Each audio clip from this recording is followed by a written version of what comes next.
ओम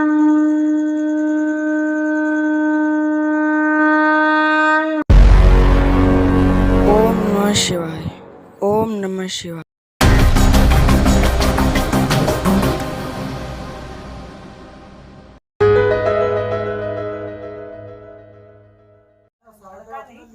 प्रेम से बोलिए सद्गुरुदेव भगवान की जय। तो हेलो दोस्तों, आज मैं यहाँ पे आप लोग के सामने प्रेजेंट हुई हूँ आप लोग को एक छोटी सी स्टोरी सुनाने के लिए।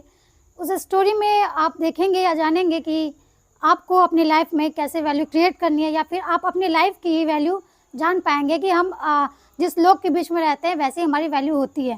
जैसे अगर हम देखें तो लो लोगों के बीच में रहे, लो लोग ना कह के अगर हम ये कह के कम पढ़े लिखे लोगों के बीच में रहेंगे तो हमारी वैल्यू भी वो लोग वैसे ही रखेंगे जैसे वो लोग सोचते हैं, जैसा वो लोग थिंक करते हैं। तो हम एक स्टोरी सुनाते हैं। एक लड़का रहता है जो अपने पिताजी से पूछता है कि पापा मेरे लाइफ की वैल्यू क्या है। तो पिताजी उसको एक पत्थर देते हैं और बोलते हैं कि बेटा इसको ले जाओ और रास्ते में जितने लोग दिखे उनको देना और कुछ बोलना नहीं, सिर्फ अपनी 2 उंगली खड़ी कर देना। तो बेटा जाता है, रास्ते में एक बूढ़ी औरत दिखती है उसे। वो सोचता है कि इस बूढ़ी औरत को पत्थर वो दूं या ना दूं। फिर कहता है पापा के हिसाब से जैसा पापा ने कहा है वैसा मैं करके देख लेता हूँ। तो जाता है बूढ़ी औरत के पास। बूढ़ी औरत को वो पत्थर देता है। पत्थर को देखते ही बूढ़ी औरत सोचती है कि इसका क्या दाम दोगे। तो बेटा ना कुछ बोलता है, पापा कहे हुए अनुसार वो सिर्फ अपनी 2 उंगली खड़ी कर देता है। तो बूढ़ी औरत कहती है मैं इसके तुम्हें 200 रुपये दूंगी। तो बेटा खुश हो जाता है कि अरे इस पत्थर के 200 रुपये मुझे मिल रहे हैं, ऐसा क्यों, आखिर इस पत्थर की क्या क्वालिटी है। तो फिर वो वापस जाता है, वहीं से रिटर्न हो जाता है, पत्थर को सेल आउट नहीं करता है।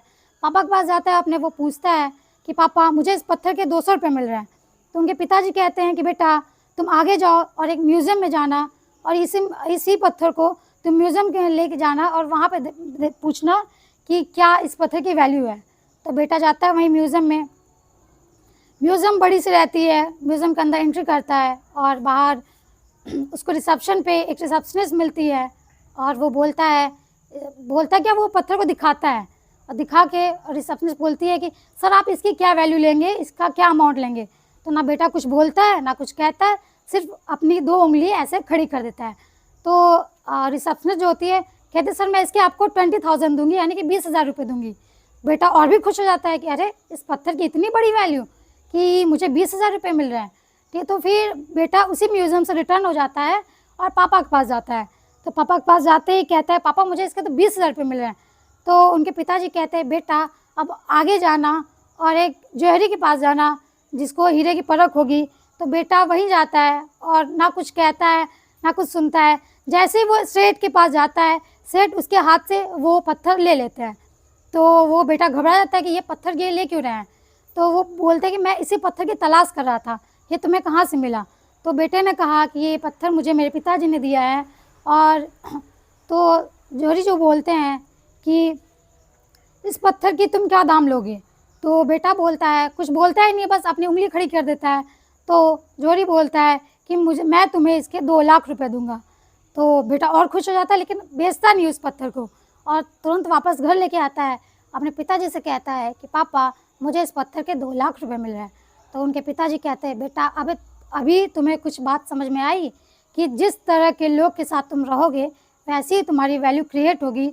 जैसे जैसे तुम आगे बढ़ोगे या जैसे जैसे डेवलप करोगे, जैसे जैसे अच्छे लोगों के बीच में जाओगे वैसे ही तुम्हारी वैल्यू और क्रिएट होती जाएगी।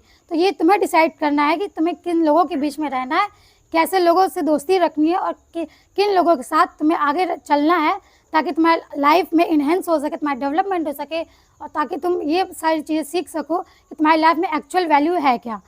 तो दोस्तों अगर हम लोग देखते हैं या जानते हैं कि जैसा हम इस समाज में, इस ब्रह्मांड में या इस सुंदर सी दुनिया में लोगों को जैसे देखते हैं वो भी हमें वैसे ही देखता है, या फिर जैसे हमारा नेचर होता है वैसे हम दूसरों को ऑब्जर्व कर लेते हैं। तो हमें ये सोचना चाहिए कि हमारी लाइफ की वैल्यू क्या होगी, हम किसके बीच में रहें कि हमारी लाइफ की वैल्यू क्रिएट हो, अच्छी हो और हमें उनसे कुछ अच्छा सीखने को भी मिले। ज़रूरी नहीं है कि हर इंसान के बीच में बुराइयां भी होती हैं, कुछ लोगों के बीच में अच्छाई भी होती है। हर इंसान के जैसे सिक्के के 2 पहलू होते हैं वैसे भी इंसान के 2 चीज़ें होती हैं, पॉजिटिव और नेगेटिव।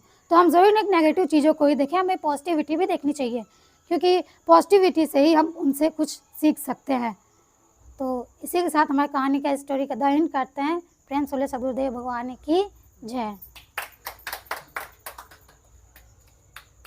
वीडियो देखने के लिए धन्यवाद। अगर वीडियो में कुछ भी सकारात्मक पॉजिटिव दिखा हो तो आप मानव समुदाय के हित में लाइक करें, शेयर करें और चैनल को सब्सक्राइब करना ना भूलें।